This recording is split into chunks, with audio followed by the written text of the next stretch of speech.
Ciao a tutti, Virus 101 di nuovo ai comandi, di nuovo sul canale, eccoci qui pronti per una nuova live dedicata a Elite Dangerous Horizon Beyond eccetera eccetera eccetera. Quindi, mentre ricarichiamo la nostra Anaconda all'interno dell'universo di Elite, mi sistemo un attimo le cuffie che mi stanno distruggendo le orecchie.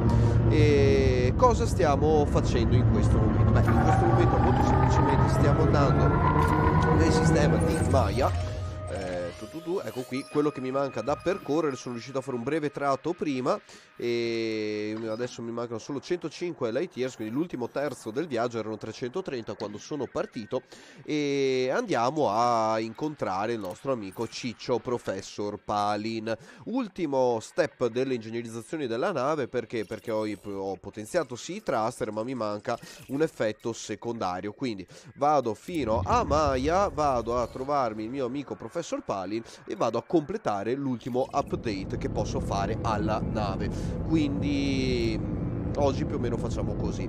Grazie a Dio sono riuscito a recuperare la voce oggi, perché ieri ero quasi afono e non sono neanche riuscito ad andare ad allenarmi perché ero veramente in condizioni pietose, ma un po' di sana medicina e naturale o quello che sia, non lo so cosa ho ingurgitato, mi hanno consentito stamattina di svegliarmi in modo un po' più decente, quindi recuperare un po' la voce. Ho ancora qualche residuo dal precedente weekend, però vabbè, dai, siamo qui e andiamo avanti.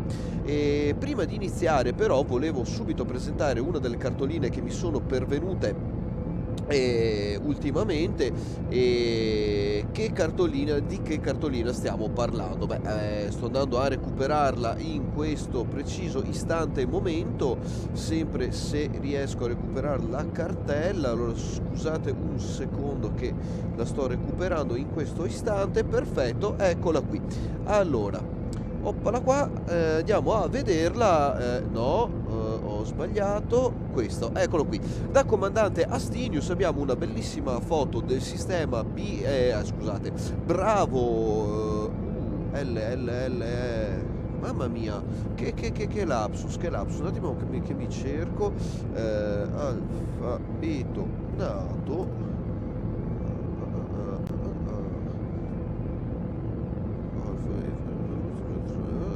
Lima, mamma mia che stupido. Ok, Bravo, Lima, Alfa. Ah, Papa. Allora, dal sistema Bravo, Lima, Alfa, Papa, Hotel, Oscar, Eco, November, Charlie, Delta 12230, oggetto sistema binaria di nana bianca e gas giant classe 5, con un po' di neutron anche sparato fuori, così una bella scia. Quindi grandissima bella foto della Distant World da Commander Astinius, che ci dice: la prima volta che 1400 ore di gioco che rimango a bocca aperta dallo spettacolo che mi si presenta all'uscita di un salto. Quindi così proprio pam, fuori dall'iperspazio, e vediamo subito questo grandissimo spettacolo che ci offre Elite Dangerous Horizon.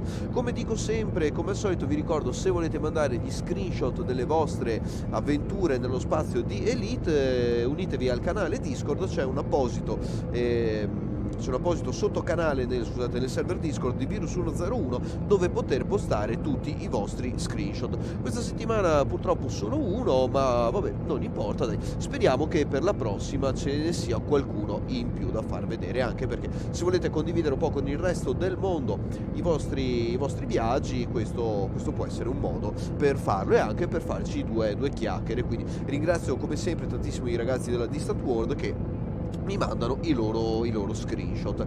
Ma procediamo e andiamo a procedere con il resto del video. Allora, come dicevo, siamo in direzione Professor Palin, quindi altro da fare non ci resta che sparare. Abbasso un po' l'audio, scusate. Che sparare i motori a palla e a manella e procedere oltre. Ho dovuto reimpostare un po' l'audio del gioco, infatti adesso lo abbasso un pochettino, non vorrei che mi si sovrapponesse con la mia vociona, e perché Windows si era un po' spupacchiato. Sì, eccoci qua, ok, perfetto, l'ha capito. deve fare il salto. Niente, dicevo che Windows mi aveva un po' spupacchiato le impostazioni, quindi ho dovuto reimpostare tutto il microfono, cuffie, volumi, audio, e anche ho dovuto togliere quella cosa fastidiosissima che quando il sistema rilevava un'attività audio andava praticamente a tagliare dell'80% il volume dell'audio. Non era un'impostazione del codificatore, del software di codifica che uso, ma era un'impostazione di Windows, quindi grazie Windows che ho reimpostato e adesso funzioni come dovresti, quindi sono contento di questa cosa. Ho anche ripristinato l'audio in cuffia, cosa che la scorsa puntata non c'era, quindi di questo detto e questo è fatto. Quanti jump ci mancano? Beh dai, solo 4 jump al sistema di Maya, l'ultima ingegnerizzazione.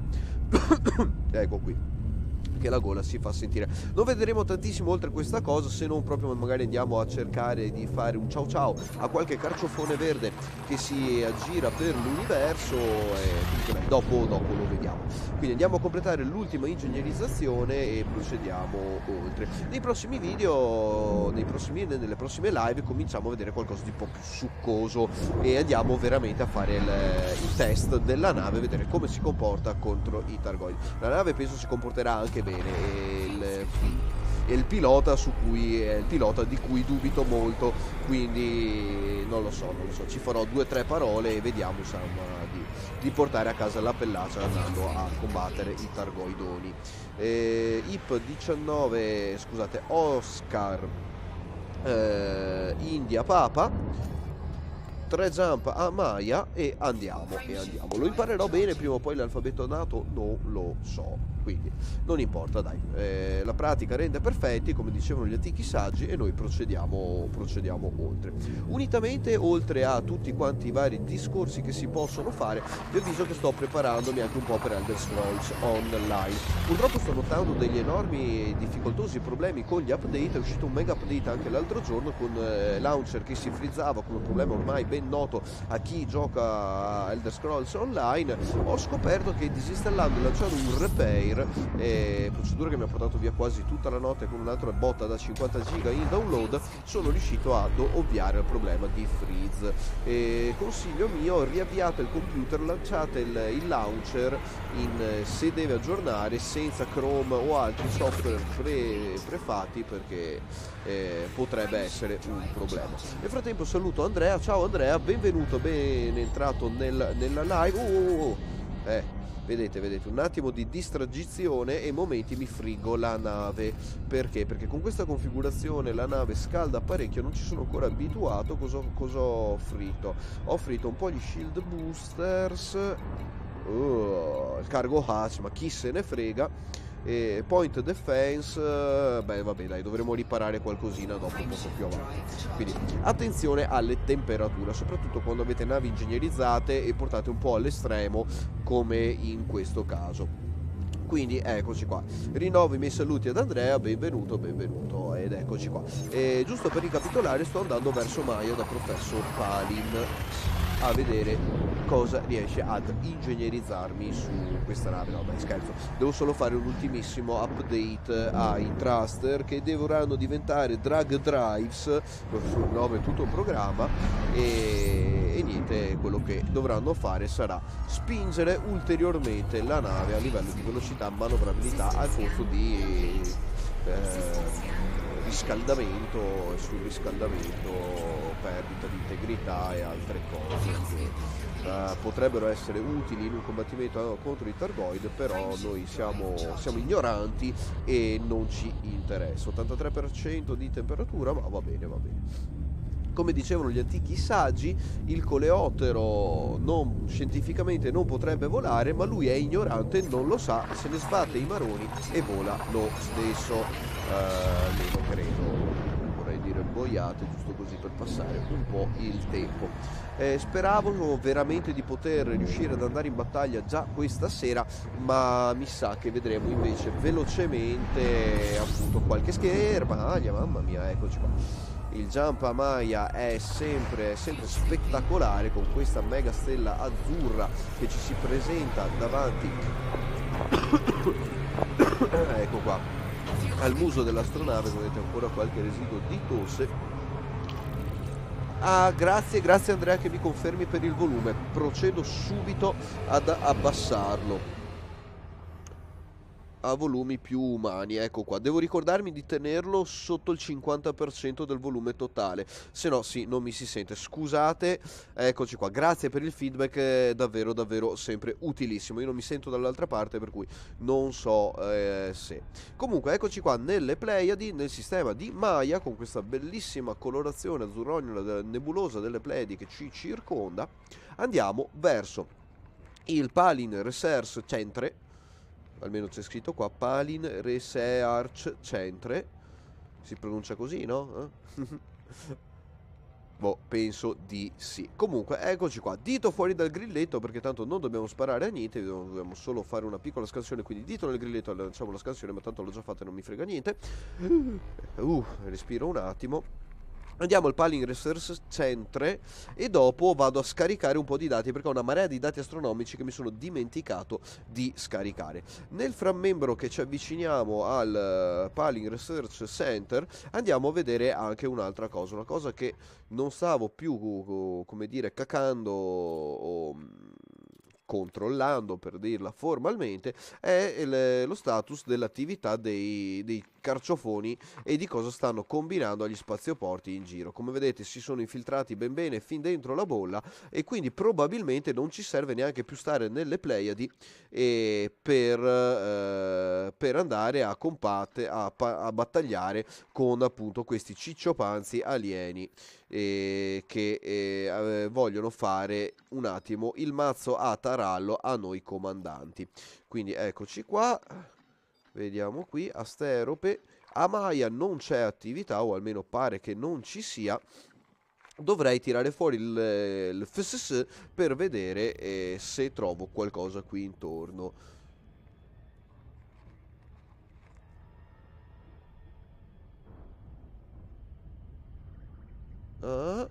Ok, scusate, stavo leggendo un attimo il commento di Andrea in chat. Sono sempre uno spettacolo da vedere anche con un telescopio, quindi nella realtà dei fatti, quindi non in una simulazione come Elite Dangerous Horizon, ma nella realtà le Pleiadi ci conferma che sono uno spettacolo da vedere. Penso proprio di sì, deve essere una gran bella nebulosa da osservare e a cui fare molte e svariate foto, anche con telescopi amatoriali, come ci conferma Andrea in chat. Quindi sì, davvero sì. Io non sono molto esperto di astronomia, diciamo non è il mio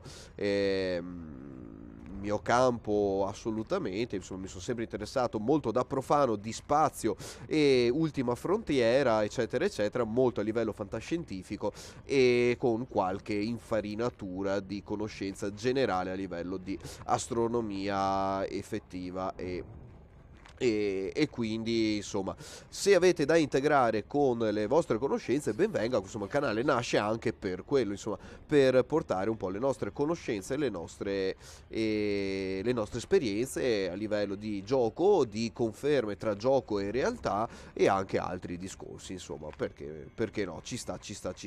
Avvicinamento a 400 km, siamo un po' lenti, diamo un po' di manetta perché sto andando avanti un po' troppo piano. 270 km, 16 km al secondo, siamo un po' bassini. Niente, devo tirare su un po' il muso perché sennò rischio di arrivare corto. Ok, bene, 90 km. Sì, siamo entro i 40 gradi, dovremmo riuscire a fare anche il glide senza troppi problemi. 50 km di drop, eccolo lì, bene, avevo fatto proprio bene a tirare su un po' il muso. Arriviamo che è buio, quindi quando è pieno di buiame, come dissero in un antico film degli anni 80, è tutto pieno di buiame e spero che l'abbiate riconosciuto. Ok, completo discorso, spero che abbiate riconosciuto il film a cui mi riferisco, comunque se no non importa. Andrea ci conferma che sono una nebulosa, ma si può dire sono un ammasso aperto di stelle. Piano H-Toro qua. Tiriamo un attimo il freno perché nella concitazione della chiacchiera mi sono dimenticato di richiedere il landing pad. Ci mandano al landing pad 08 E quindi andiamo lì. Quindi sì, perfetto, grazie Andrea per la conferma. In Elite Dangerous invece sono proprio all'interno di di una nube di gas o qualcosa del genere. Dopo ve la faccio rivedere nella Galaxy Map, e poi alla fine è anche un po' quello che si vede qui intorno, come vedete un po' qui dal vetro dell'Anaconda. Ok, intanto andiamo a parcheggiare, non distraiamoci perché sennò sta Anaconda da sola non si parcheggia, non c'è l'autodock, non l'ho mai installato e mai lo installerò perché non mi piace. È sempre una delle poche cose divertenti in questo gioco è proprio fare i docking e quindi andare a parcheggiare le navi nelle varie piattaforme. Come vedete, ecco lì, abbastanza leggeri. Comunque poi ognuno il suo, c'è chi si smazza i maroni a fare i parcheggi con le navi large e si va a prendere l'autodock. Fanno bene. Ognuno il suo, come dico sempre io. Comunque, tornando a Nobis, come potete vedere, eccola qui. Vediamo di spegnere un po' di dati. Ma se io vado a spegnere anche un po' di stelle, che dite? Oh, togliamo un attimo tutto quanto. Ok, come vedete, eccolo qua. La indica proprio come la Pleiades Nebula, e che c'è questo cazzo di marker qua davanti e non si vede. Comunque in Elite la rappresentano appunto così. Ovviamente questa è la Galaxy Map di Elite Dangerous, che è un gioco e quindi va preso per quello che è. Comunque, exitiamo da qui, repair all 127 crediti, quella volta che mi sono appunto andato a smaciullare il coso. Guardate, 26.000 crediti di ship integrity, magari dal tempo passato. Universal Cartographics, sì dai, me ne libero qua da Pali, non ho voglia di diventare idrofobo, di andare a fare stop da altre parti. 2 milioni di crediti per la prima pagina, sì, conferma, dai, così Pali ne è contento. E io mi rifaccio di un po' di soldini. E l'esplorazione è abbastanza profittevole ultimamente. Altro 1.123.000, quindi siamo sui 3 milioni e 3 circa di dati astronomici venduti a Ciccio Professor Palin. Non è male. Oddio, vedo la connessione non essere molto stabile, ma vabbè, non importa. Ok, abbiamo venduto tutto quello che dovevamo vendere, anche perché dovendo andare in combattimento io preferisco vendere il tutto. Il nostro ranking in Explorer è salito di praticamente un niente. Arrivare Elite in Explorer è davvero difficile. Dovete fare tanto viaggio fuori e fare un sacco di dati stellari, se no sto cippo che... Comunque, engines, livello 5, thruster, dirty drive, come li vedete qua, fatti con remote workshop a suo tempo. Eccoli qua, non dobbiamo fare altro se non montare l'experimental effect drag drives. Come vedete, scaleremo ancora di più, ma spareremo di un ulteriore 5.6% l'optimal multiplier, sperando di spingere ancora di più la nave. I materiali li abbiamo tutti: iron, hybrid capacitor e security firmware. Mamma mia, la gola comincia a tirare indietro. Security firmware patch, purchase.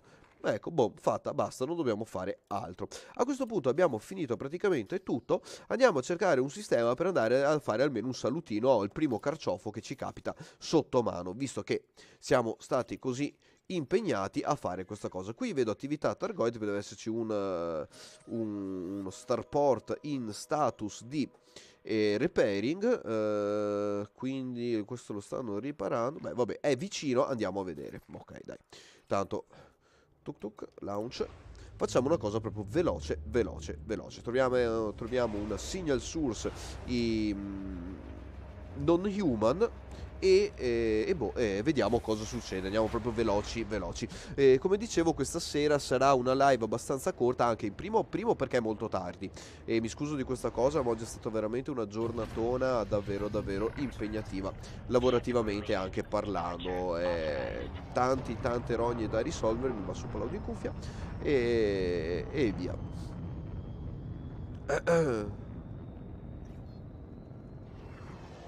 Ok, stavo guardando un attimo la chat, sì, dicevamo che Andrea ci conferma che se all'inizio del ciclo vitale può essere che ci sia ancora una nuvola gassosa che ha creato queste stelle essendo nate dall'esplosione di una nova, come capita sempre, quindi eccoci qui, ci siamo anche dati una bella spiegazione ulteriore. Comunque, allora, Night Vision off, niente, dicevo, oggi giornata davvero, davvero fastidiosa e lunga, tante cose da fare a lavoro, però grazie a Dio sono riuscito a sistemare davvero un bel po' di cosette anche lì. Comunque, vabbè, procediamo oltre. Adesso parliamo di gioco, lasciamo perdere i discorsi lavorativi che è meglio lasciarli dove stanno. Li riaffronteremo domani mattina, ma quelli sono, come dicono gli antichi saggi, aspetta, avevano un termine ortofrutticolo, sono cavoli miei, eccoli qua, giustamente. Giusto per dire parlare. Altra stella, mamma mia, accecante davvero. Ok, vedo subito un unidentified signal source, non human signal source, guarda, cioè proprio threat 6, addirittura, vabbè. 23.50 remaining, quindi abbiamo ancora 23 minuti per cui questo non human signal source starà là. 11.1 milioni di metri di distanza e 1.11 milioni di metri al secondo di velocità per il drop. Quindi andiamo velocemente qui dentro, mettiamoci già in modalità combat. Il fire group, ricordatevi di togliere tutto quello che non vi serve, tipo il discovery scanner non ci serve e lo togliamo via. Cosa c'era, qualcos'altro qua? No. Xenoscanner e shutdown field neutralizer, il resto sono tutte armi. Ok, un type 7 transporter che se ne sta uscendo dalla non human signal source. Ok, scansionato, non ci ha dato dati. Ok, io quando trovo navi tendo a un po' questa fobia di scansionarle quasi tutte quando era anche wanted quella nave. Sì, era anche wanted, quindi. Ma non sono qui per interdire per fare il bounty hunting, quindi non mi interessa. Do uno. Vabbè, non sono neanche qui per uccidere i Targoid, sono qui solo per fargli ciao ciao con la manina. Vediamo che situazione c'è in questo sistema, e cioè in questo signal source, e proviamo un po' a vedere insomma cosa ci dicono e cosa possiamo dirgli noi a loro. E via. Dopo più avanti, magari se vi interessa, magari in private group ci possiamo anche trovare, fare un po' un gruppetto e andiamo a cacciarci qualche Targoid. Quindi se vi servono materiali o dati Targoid o quello che sia, fatemi sapere su Discord o sui commenti all'interno del video, meglio su Discord perché è meglio su Discord, e dopo ci mettiamo d'accordo, magari o giovedì prossimo o anche settimana prossima di... Wow, cosa sono? Ah, sono scout questi. Quindi sono tutti dei Targoid scout che cominciano già a spararci subito. Per il momento gli scudi della nave reggono. Cosa c'è là? Oh, vedo un carciofone bello grosso qui. Si è già incazzonato con noi altri. Wow. Beh, bestia. Ah, mi ha già tirato giù la nave. Non ero pronto col field neutralizer e mi ha già tirato giù la nave. Sono veramente fastidiosi sti cicciopanzi. Dai. Beh, bestia se sta giù. Targon Swarm, eccoli qua. Cioè proprio non mi funziona più niente. Tiriamo via la chat. Ok. Allora, visto che abbiamo gli scudi che stanno giù, lanciamo il shield bank. Andiamo a recuperare un po' i nostri scudi.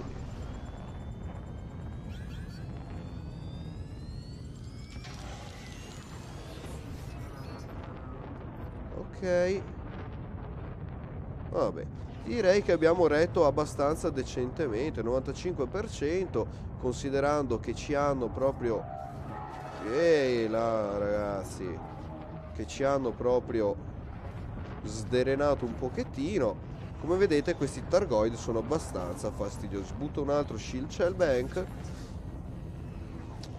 un heatsink che va a seguire.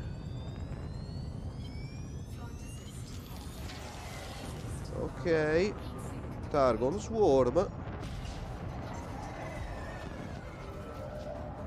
Ok, direi che qui c'è qualche ciccio panzo che è un po' troppo fastidioso per noi. Volevo solo salutarli. Eccolo qua, che cos'è? Basic scan complete, research scan complete. Vediamo se riusciamo almeno a scansionare questo vascello carciofoide.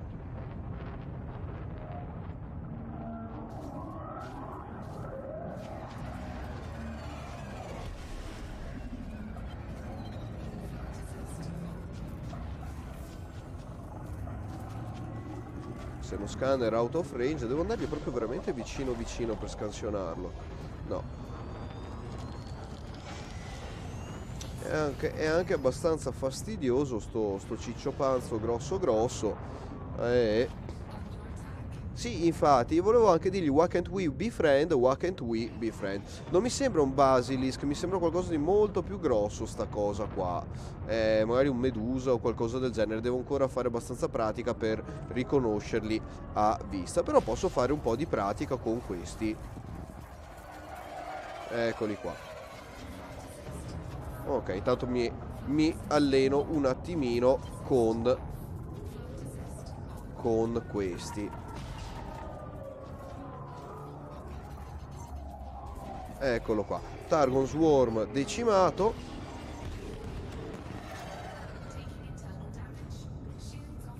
Ok, ci stanno bersagliando a bestia. Abbiamo perso anche gli scudi in questo momento. Vi ricordo che abbiamo montato solo dei normalissimi B-Wave shield con un po' di shield boosters, e quindi non ho grandi cose montate sulla nave. A questo punto direi che questa sortita è stata un po' una cipollata, e abbiamo trovato un nemico che non ero pronto assolutamente ad affrontare, e andiamocene via. Guardate, 30 di coso. Avrei a conti fatti avrei beh, ovvio che non mi si ricaricano gli scudi, cazzuola di cazzuola. E niente, a conti fatti dicevo, sarebbe stato meglio fare un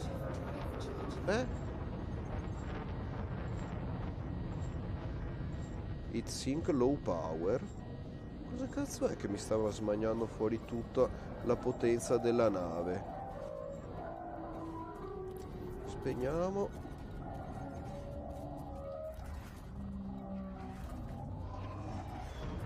Devo spegnere un po' di cose qua.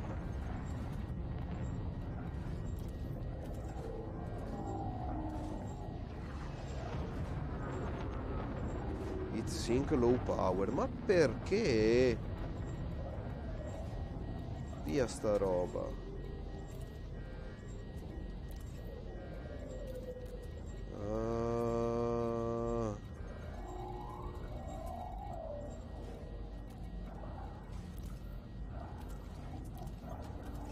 Spengo un po' le armi. Mi stanno massacrando, ragazzi. Non riesco a lanciare gli heatsink. Ah, signore santissimo, un attimo, perché mi stanno cominciando a girare i maroni, Heatsink launcher, eccoli qua. Priorità 1, come vedete, eccoli qua. Sto spegnendo tutto quello che non mi serve.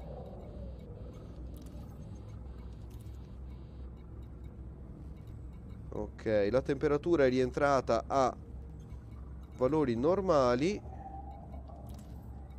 Questo non posso spegnerlo. Questo è meglio di no.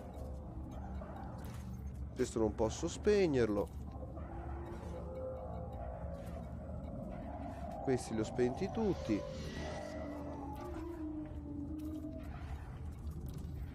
Questo lo spegniamo. Ecco qua. E vabbè, e ce la faremo ad andare via. Mi costerà tantissimo questa cosa qua. e via.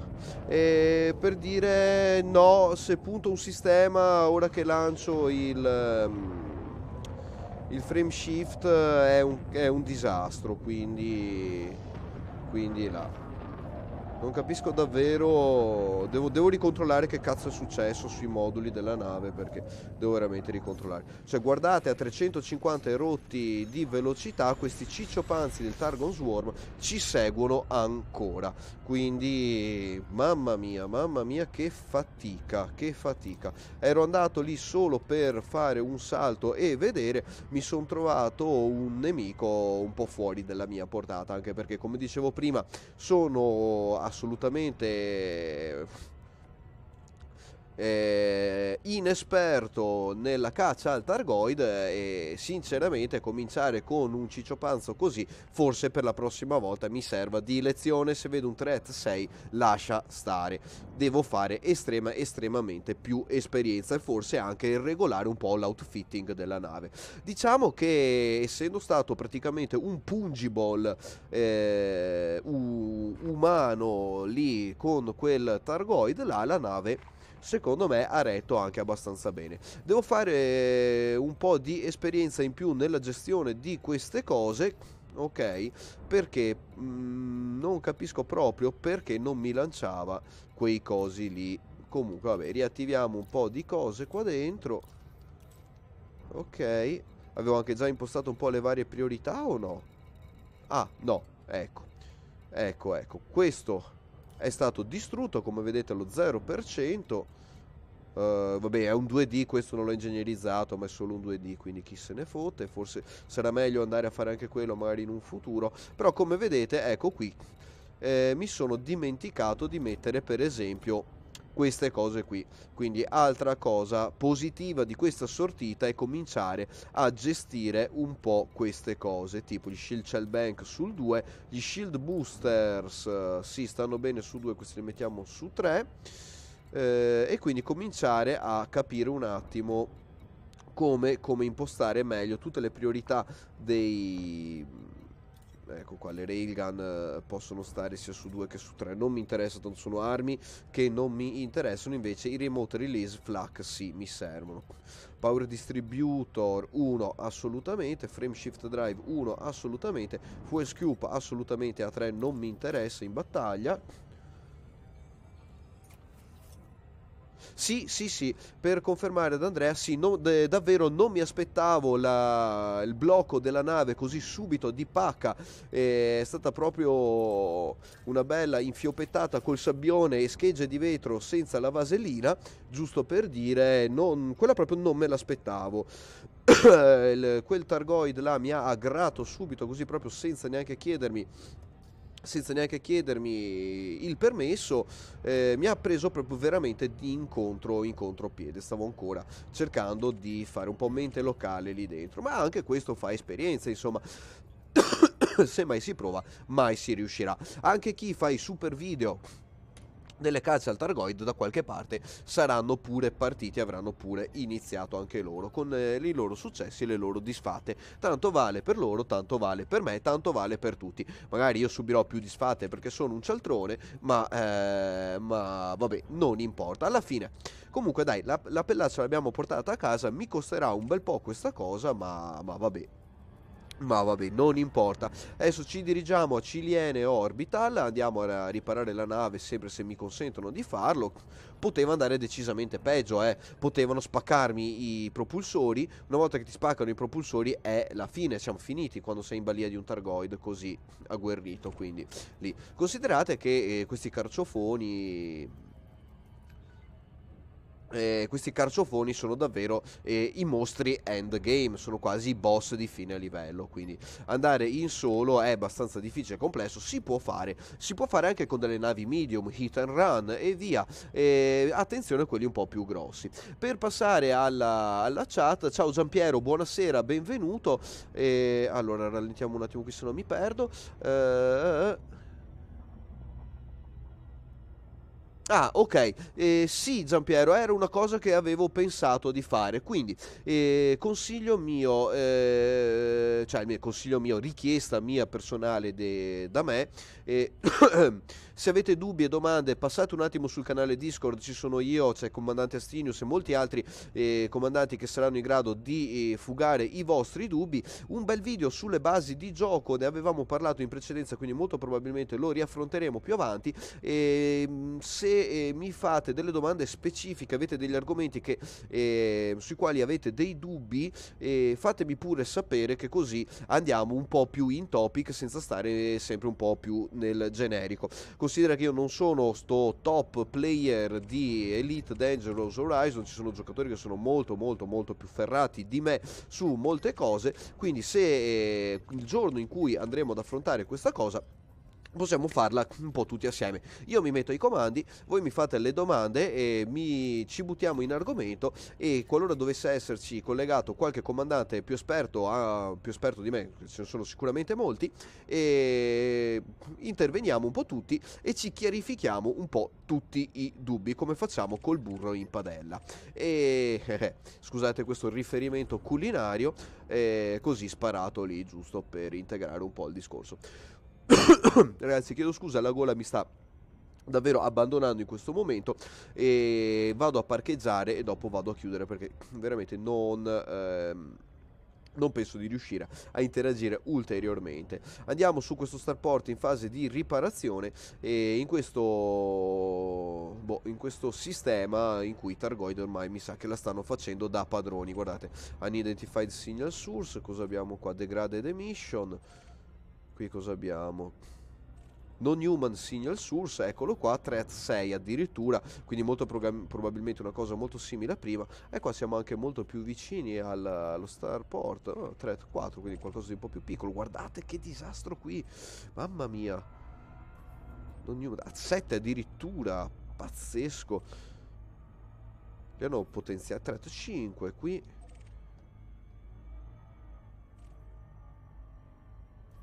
Threat 6, quindi non ci sono solo i Basilisk o i Cyclop o quello che sia, gli hanno messo anche gli Scout a fianco, quindi buona cosa, e non far incazzare il ciccio-panzo grosso.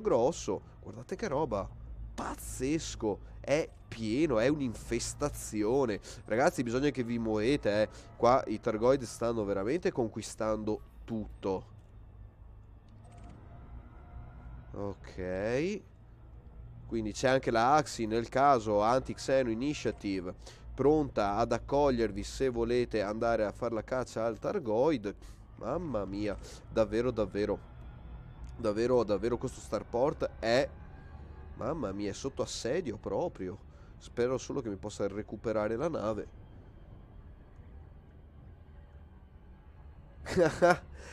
Allora, ho visto adesso, Andrea, perdonami, con l'Auler, allora sì, ci puoi andare. Occhio, hit and run, mi raccomando, attenzione a non entrare dove il threat level è alto, cerca un threat level abbastanza basso. Io lo feci con un Diamond Back Explorer all'epoca, e sì, arrivi, riesci anche a volte a scansionarli senza che ti si incazzino e comincino a spararti, soprattutto i Basilisk, quindi i Thargoid, quelli un po' di più basso livello. Scusa, perché l'ho mancato? Velocità erano giuste, allineamento erano giuste, era giusto tutto, eppure l'ho mancato. Bene, mamma mia che serata, preso a pugni nei denti dai Thargoid, loop of shame. Direi che il bilancio di stasera è veramente positivo. Come dissero in Excel Saga, missione di stasera completamente fallita. Non mi ci fa droppare? Perché non mi ci fa droppare? Droppa che ti droppa e non mi fa droppare, no. Guardate che roba. Mamma. Quindi cercate quelli con threat basso, giusto per rispondere a Andrea. Può essere strano che non ci sia più la stazione, me la dava in repair. Allora facciamo una cosa. Io sono ignorante, droppo lo stesso, magari mi esploderanno la nave. Oh, eccolo qua, safe disengage, ready. Ok, si è svegliato? Sì, ma più che altro secondo me era proprio un bug di Elite. Insomma, cose che non abbiamo mai visto i bug dentro questo gioco. Comunque, va bene, non importa. non importa. Elite ha i suoi bug, come tutti i giochi ne hanno, insomma, dai, non è... Avremo, giusto per dire, insomma, sarebbe stato bello se avessero fissato un po' di più nelle ultime espansioni del gioco. Comunque, attendiamo, attendiamo da qui a più avanti. Vedo il... Ma vabbè, dai. YouTube mi dice che la connessione sta ancora in good. Ok, andiamo a visitare questa stazione super sacagnata in status di repair. Muso della nave in alto, mamma mia, siamo un po' troppo veloci. Muso della nave in basso, perfetto, ci siamo riallineati. E andiamo a parcheggiare, come vedete qua ci sono tutti i cantieri aperti. Pad 32, restricted access, quindi non riusciremo a riparare la nave, molto probabilmente, perché lo spazioporto è in status di repair. Però non è in status di distrutto.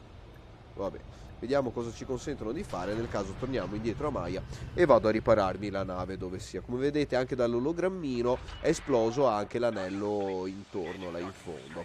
Starport Services di Silena Orbital, stazione attaccata dai Targoid. Ecco qua possiamo fare solo refuel e non possiamo riparare la distruzione. Come vedete questa signorina molto triste e emaciata è tutta piena di bozzi e di botte, e we are in desperate need of materials to get the station back up to full operation. Il mission board è ancora attivo e vediamo, eccolo qua. Defend Starport by defeating mob pirates, kill heal mob pirates, defeating anti-heal mob pirates. Quindi qui ci mandano un po' a fare questi, difendi lo Starport, eccetera eccetera. Quindi ok, beh, giusto per rispondere a Giampiero, il Full Spectrum Scan fondamentalmente ti serve per fare quello che tra un po' andiamo a vedere, quindi visto che siamo sul pezzo 40 minuti, dai, proprio gli ultimi residui scusate, di voce. Il Full Spectrum Scanner ti serve per fare la scansione dei sistemi. Quindi quando tu entri in un sistema del quale non hai nessuna o poche informazioni, ti serve per identificare signal sources, tipologie di pianeti, materiali che sono sui pianeti, operando appunto nel telescopio, con il telescopio della nave. Andiamo a vedere velocemente un sistema qua vicino, dai. Facciamo una cosa proprio easy e veloce. Questo, ok, non ho nessun dato informativo di questo sistema. Andiamo là. Bam, via. Ecco, come volevasi dimostrare, il sistema se ne sta dietro da noi. Ok. Allora, fondamentalmente ti serve per, diciamo, appunto, come dicevo, identificare i pianeti, i sistemi, signal source e tutto quanto, ma anche capire che materiali sono presenti su un pianeta dove puoi atterrare. Una volta per fare questa cosa dovevi andare vicino al pianeta e attendere la scansione del pianeta, adesso puoi farlo da vicino alla stella con il Full Spectrum Scan. Eccolo qui. Allora, mettiamoci in analysis mode molto tranquillamente. Ah sì, giusto, devo riattivare il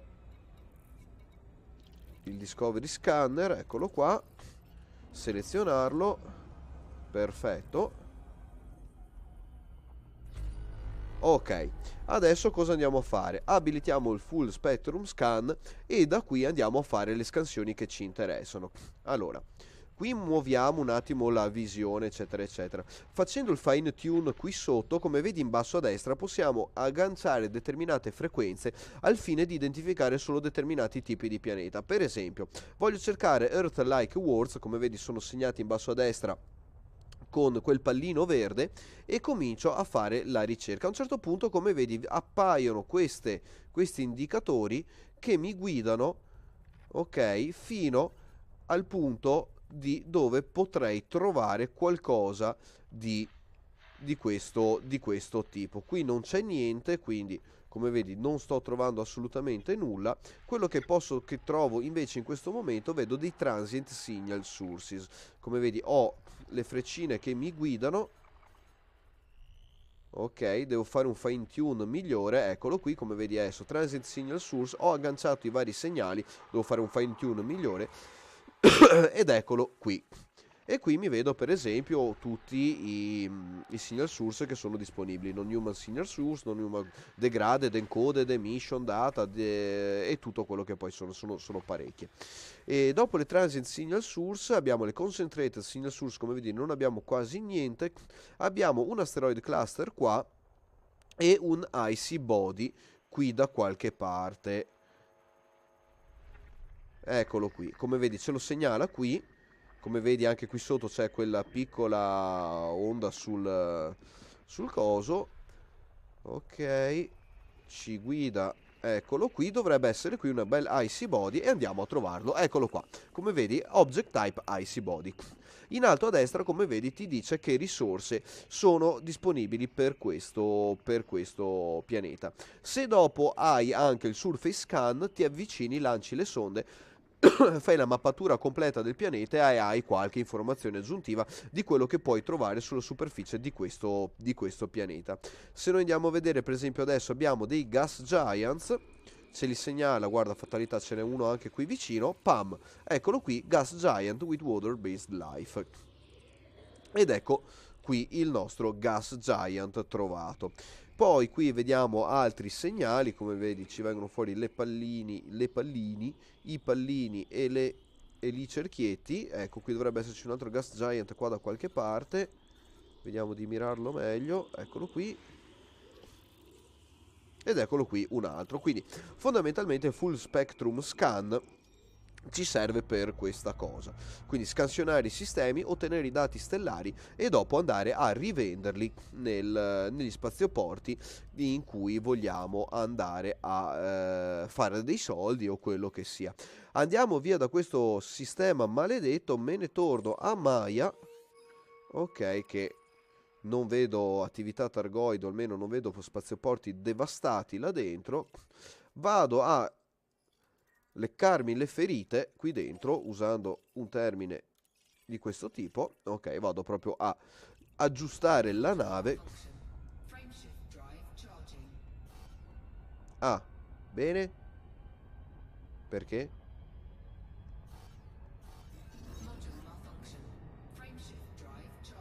Mm. Ok, perfetto.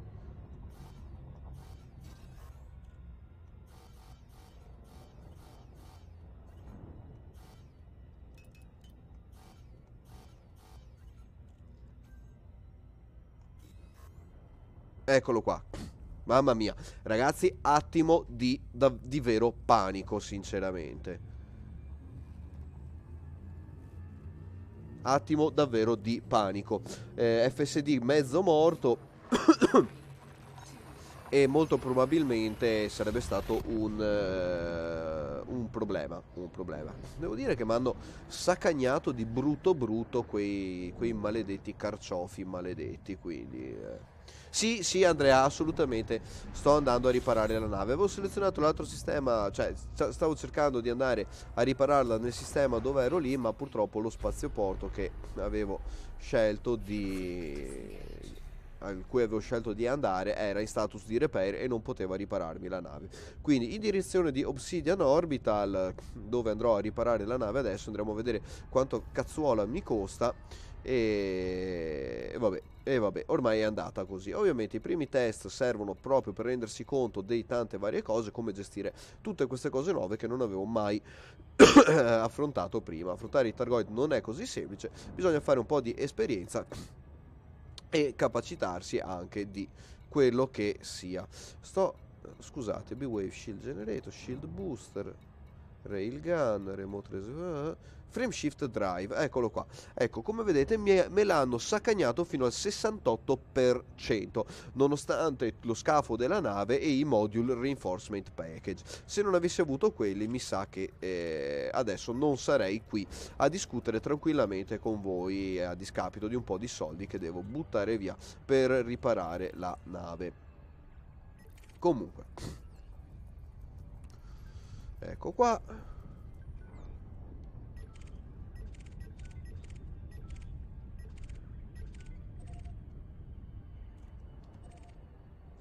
vediamo. Ecco qua, ancora non human signal source, threat 5. Vabbè, quindi posso fare anche qua a Maya, diciamo. Sono vicino a uno starport dove posso andare anche a ripararmi. Why not? Ok.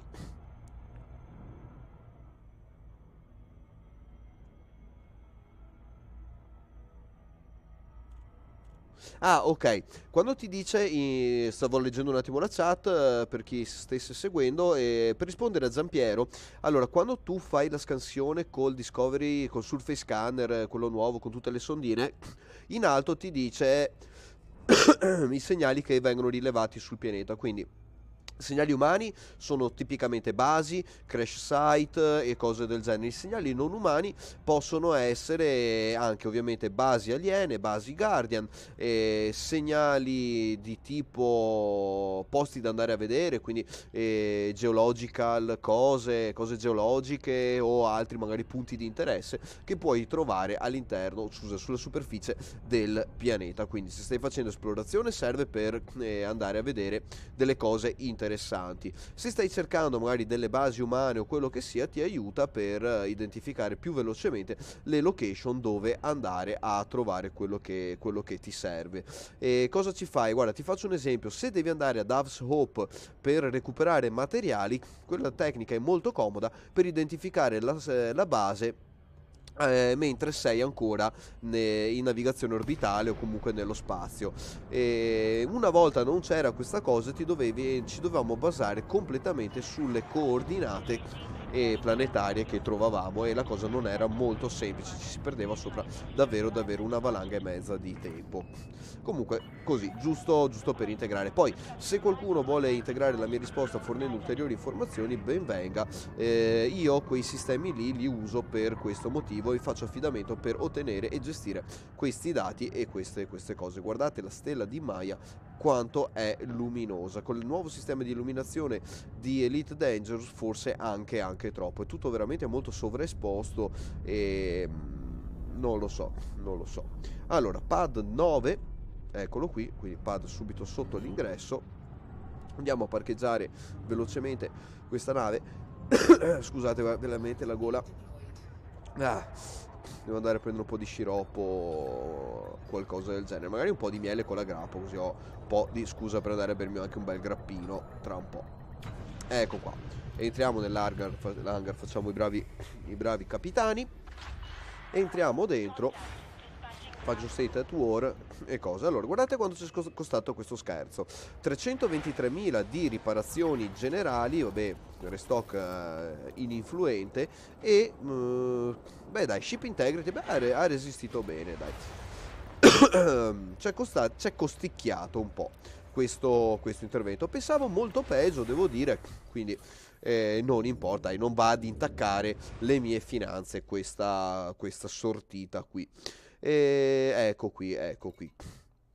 Giusto per dire, sarebbe stato bello se a fronte del pagamento di un po' di soldi, invece dello ship transfer, avessero inserito il pilot transfer. Quindi lascio una nave qui, premo un bottone, pago un tot di soldi, in 5 minuti mi trovo dove ho parcheggiato un'altra nave. Ok? Sarebbe stato un po' più interessante fare questa cosa sinceramente dentro Elite Dangerous. Alcune piccole note da giocatore che piccole cose che mi piacerebbe avere, perché è bello lo ship transfer, ma tante volte non è così bello come potrebbe sembrare. Per rifarci dei soldi o li abbattiamo quei cicciopanzi, quei maledetti carciofoni verdi, oppure ci tocca andare a fare qualche missione. Quindi mal che vada, vi trasferite un Asp Explorer con le cabine, venite qua e cominciate a fare un po' di trasporto passeggeri. Oddio, non è super remunerativo, vediamo qua, 225.000 per questo ciccio panzo. No, ho premuto le missioni, vero? Mission board, sì, passenger lounge.